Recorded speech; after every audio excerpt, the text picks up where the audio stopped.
Hey guys, Knife Detector here, and today I'm responding to an open tag from North Star Knife Reviews. So he sent me a message saying, hey man, I created a video, I have an open tag, if you want, respond to my open tag. So I'm like, you know what, let me check it out. So I checked it out, and it's an interesting title. It's half a dozen knives for non-knife people. And the term non-knife people really does imply quite a few possibilities. You know what I mean? Because if a person is what you might call a non-knife person, then you might be talking about a person that does not collect knives or does not know very much about knives. Such a person might buy a knife for utilitarian reasons, or they might buy a knife because it looks cool, or they might buy a knife because they need it for work. So I thought about this long and hard, and I thought, well, what are some knives for non-knife people? It could be a knife that somebody just needs for work, or it could be a knife that somebody, for whatever reason, just finds whimsical, or it could be a knife that somebody is issued in the military. It could be a knife that somebody actually uses every day for food prep, or construction, or the florist industry. So here we have a pruning knife right here, guys. So a pruning knife, and this is a cheap one. This is a wild boar pruning knife.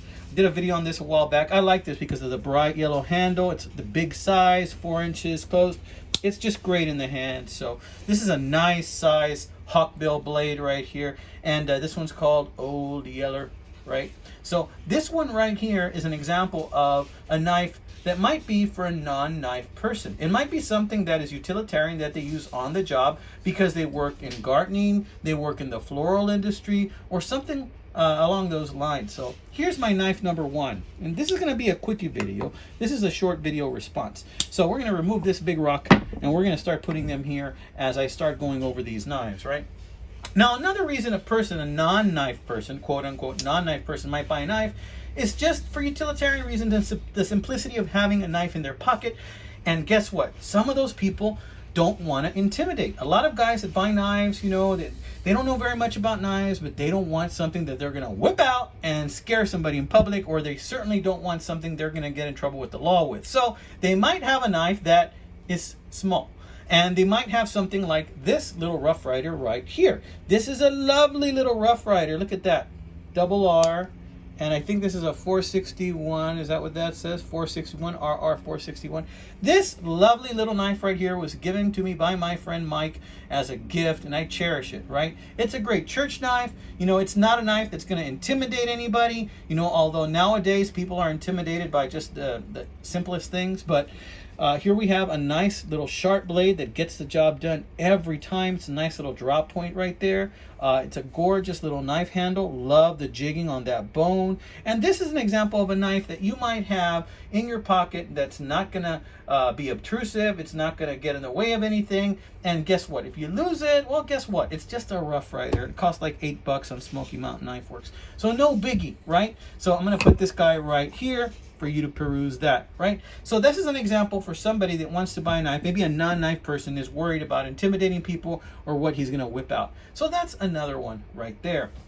Now, another reason a person may buy a knife is just because they need it every now and then, because they find themselves in a position where they're going to cut something, be it for work reasons, it may be culinary reasons, like this opinel. I'm told that these were pretty common knives in France back in the day. They may still be. And a lot of people just have them in their kitchens for food prep. You never know when you're going to have to prep some food out there, or carry this in your pocket. You never know when you're going to have to cut some fruit, or you find yourself, you just happen to walk into a barbecue. What do you know? Well, who's got a knife? I do. Let me whip this bad boy out right here.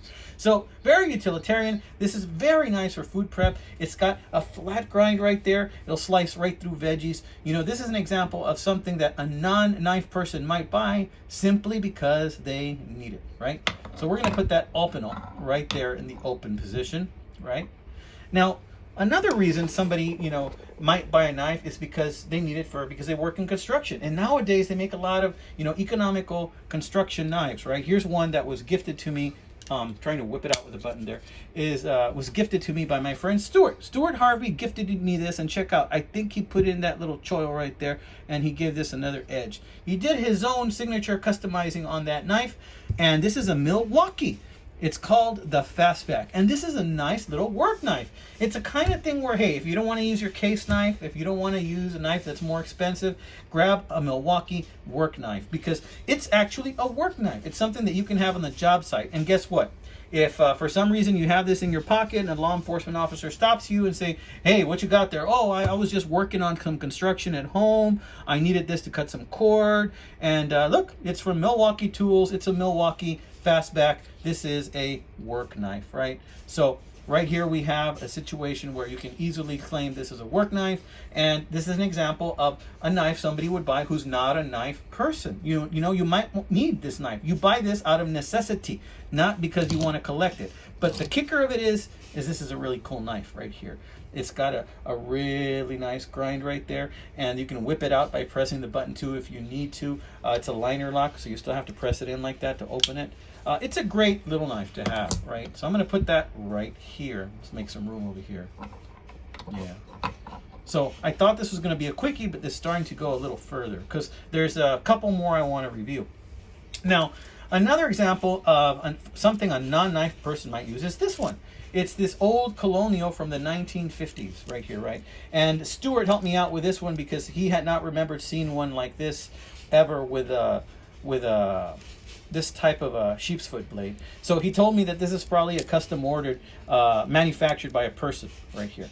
So manufactured for a company. It might even be a custom job right here that somebody created, but I can't see any evidence of tampering on those joints. This really does look like it's factory.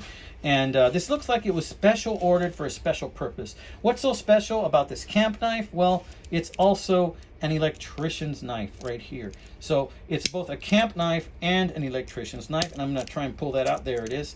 So it's got an electrician's blade. So an electrician's knife is an example of a knife that a person might use for work.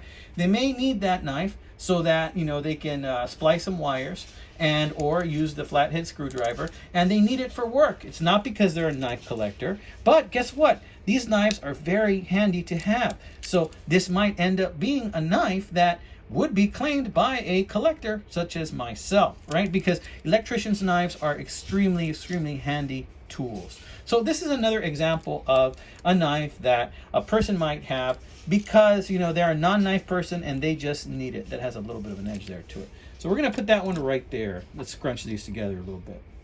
And my last one is this Russian sapper knife, which I think is from the 1980s.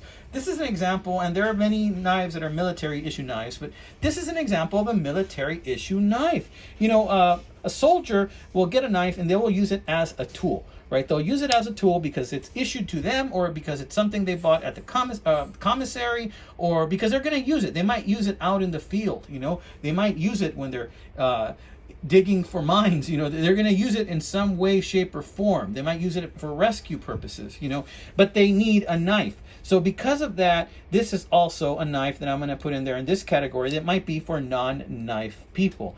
It's something that may be issued to you. When a knife is issued to you, you know, you're not buying it yourself. You're not choosing it yourself. It's issued to you. So basically, you have something that's given to you because you're going to use it for your job, right? So it's not for people that select to have it, although I selected to have this one because look at that. I mean, come on.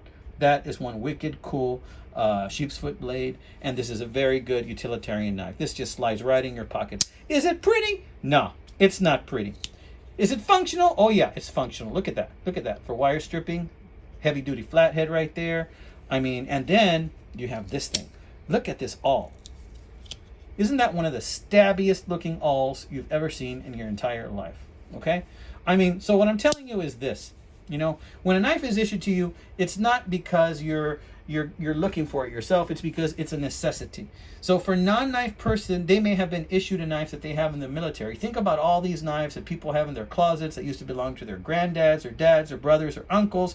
And guess what? These guys are non-knife people, and they have these beautiful heirlooms. Not necessarily one from Russia, but maybe they have an MK2. Maybe they have a Cattaraugus, 225Q. Maybe they have kinfolks. Maybe they have some type of a hunting knife that was also carried in the field, something like that. But these are my 6. So I hope North Star Knife Reviews, I did this open tag justice. I hope that you get a kick out of watching this video, my friend. That's a great open tag. Thank you so much for that open tag, for inviting me. Anyone else that wants to be part of this open tag, it's a really cool one. Half a dozen knives. So 6 knives that are for the non-knife person. I didn't even include fixed blades in this, but there are fixed blades out there that are also for non-knife people, that they have them just because they need them. So to me, that's what it means. So I tell you what, my friends, you have a blessed weekend. I'm going to air this right now. It's Saturday. It's after lunch. I hope you guys are not watching this. I hope you're out having a good time with your family. God bless you. Bye-bye.